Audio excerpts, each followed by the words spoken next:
I'm going to go ahead and loosen these couple of little bolts that hold the cam gear on, just so this little keeper washer moves around.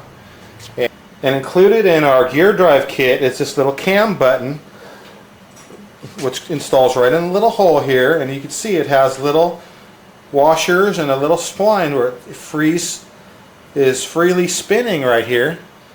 And what that's used for is to hold the cam in place. We're going to put that inside the cam and the cam gear, push it all the way in.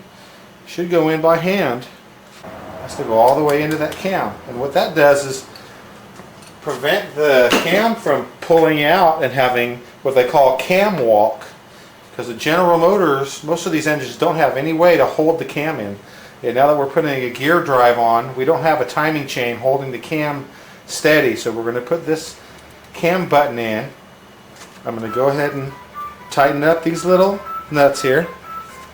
We've got the cam button installed. I'm going to go ahead and just snug up these bolts a little bit.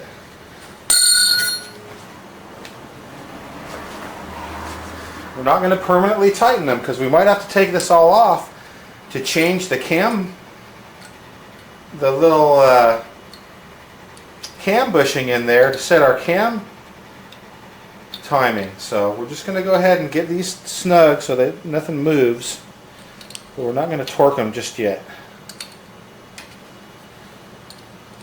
Okay.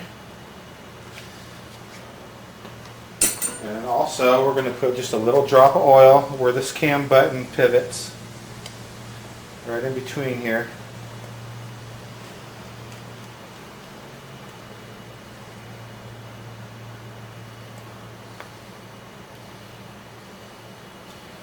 And that's good.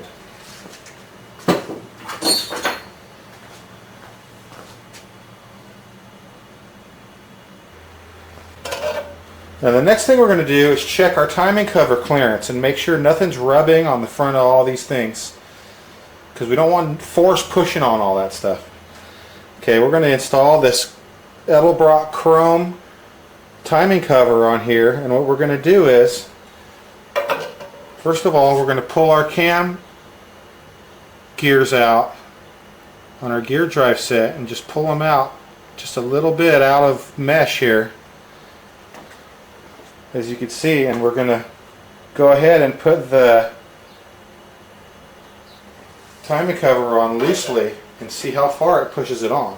You see, I've already installed the gasket, so we're going to go ahead and put this timing cover on. We're not really going to bolt it on, we're just going to go ahead and push it and push those cam gears on. Should be good right there. What you want to do is make sure we have 15 to 60 thousandths of clearance back inside here, where this little shaft rides on the block. So we're going to take our feeler gauge here. I'm going to put a 25 thousandths feeler gauge back there first of all, just to get a preliminary test on it.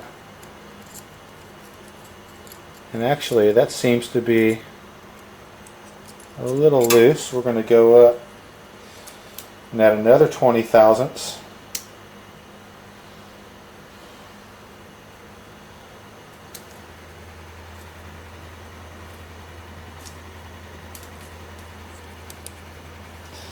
Test that back here. Seems like I could slide that all the way through, and it barely touched.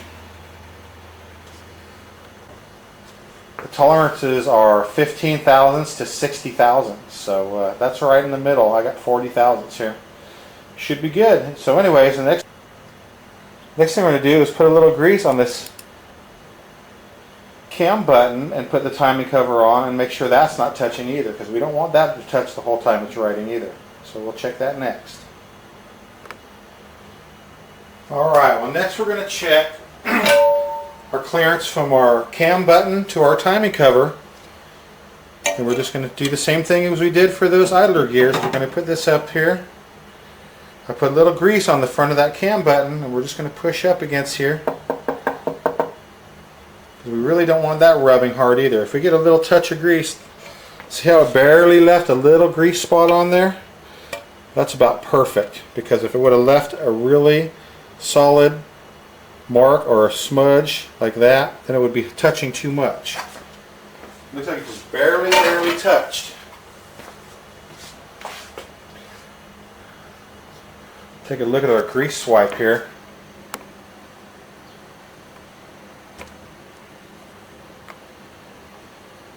As you can see, the grease barely got touched on our cam button here, so that's perfect.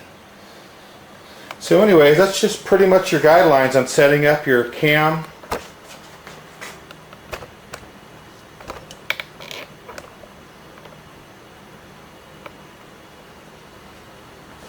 So that's pretty much your guidelines on setting up your gear drive.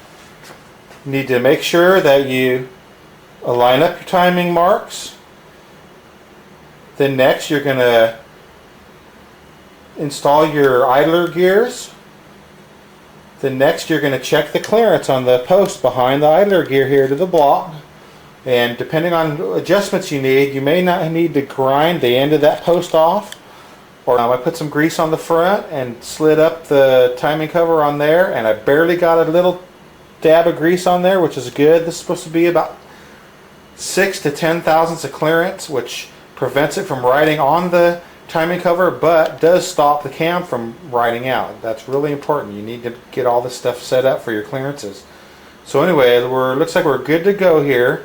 I'm going to go ahead and prepare to put the timing degree wheel on here, and we'll check our